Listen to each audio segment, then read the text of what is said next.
In today's video, we're going to do a little AFC South preview. What's going on? I'm Matt O'Leary, back with another video. Before we get started, I just want to mention you can follow me on social media at Matt O'Leary NY on Facebook, Twitter, and Instagram.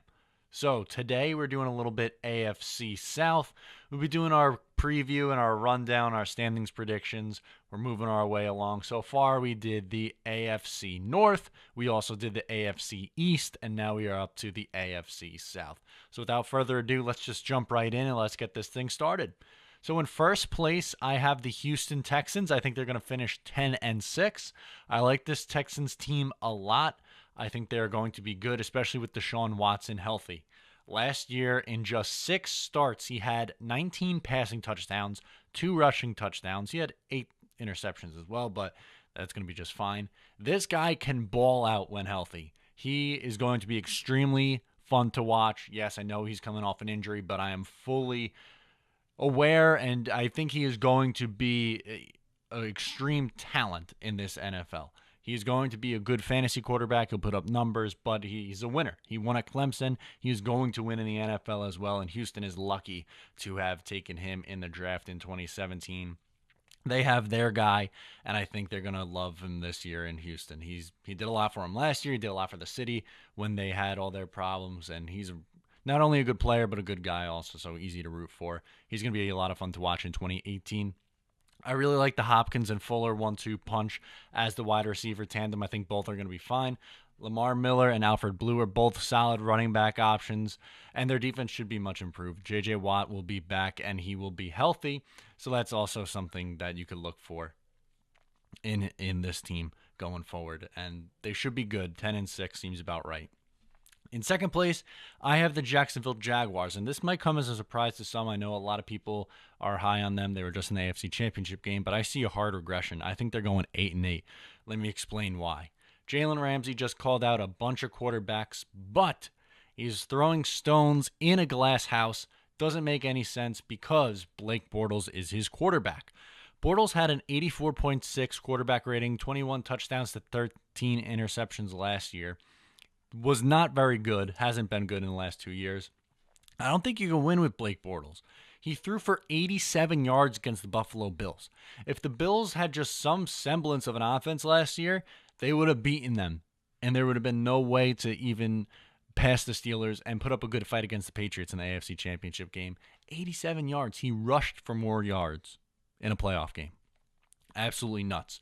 And also last year, they played 3 playoff teams. One of them was the Tennessee Titans, so they played them a second time. So 4 games against playoff opponents last year.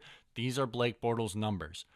Quarterback rating, 63.7, 48.2, 33.7, and 83.2. He had 2 touchdowns to 6 picks. This year, they have 7 games against playoff teams. Last year in those 4 games, they went 1-3. I see a hard regression for the Jacksonville Jaguars. I don't care how good their defense is. I don't care how much Jalen Ramsey talks. They're going to struggle on offense. In third, you have the Tennessee Titans at 6-10. You have Mike Vrabel as their head coach. I see a hard regression here just because he's never been a head coach. He's been a linebacker coach and a defensive coordinator, but never a head coach, so he's going to have some learning problems, and getting in there and figuring this stuff out at the NFL level. It's bound to happen, so we're going to expect a little bit of a learning curve there, and they don't have an easy schedule. They really don't. No team in the AFC South does, really, unfortunately. They have to play the NFC East, so they're going up against the Super Bowl champs. You also have to play the AFC East. I know the AFC East isn't strong, but you got to play the Patriots, that means, and that's a very tough game.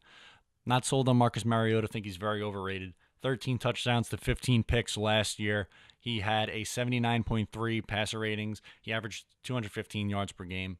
It doesn't really do it for me. Their leading receiver last year was Delaney Walker. He's a 34-year-old tight end. How much longer is he going to be able to put up offense? Their 2 biggest receivers are both second-year guys, Taylor and Davis. They're both going into year 2. Last year, they combined for 600 yards and a grand total of 1 touchdown. Those are their 2 wide receivers and main targets from the wide receiver position going into 2018. Don't like what I see there either. That's why I have them dropping to 6-10. Then in last place, I have the Indianapolis Colts. And I know that they have Andrew Luck coming back, but it's not going to matter. I have him dropping to 4-12. Same record as last year. It's not going to matter too much with Andrew Luck. Yes, I'm excited, and it's good that he is back. The league is better when Andrew Luck is playing football, but they're still going to struggle on the defensive side of the ball. They are. They were the 30th ranked defense last year. And besides T.Y. Hilton, I don't like a whole lot of their receiving core. And on the running back position, Frank Gore is 35 now. 35 years old. How much longer is he going to be able to keep it up? I don't know. So just to recap, I have Texans winning at 10-6, Jaguars in second at 8-8, not making the playoffs. In third place, I have the 6-10 Tennessee Titans, and then coming in last place at 4-12, Indianapolis Colts. If you agree with me, comment below. You can also comment to me on Twitter, Facebook, or Instagram at Matt O'Leary NY. Hope you enjoyed today's video. If you did, give it a thumbs up. Please subscribe, and I'll talk to you next time.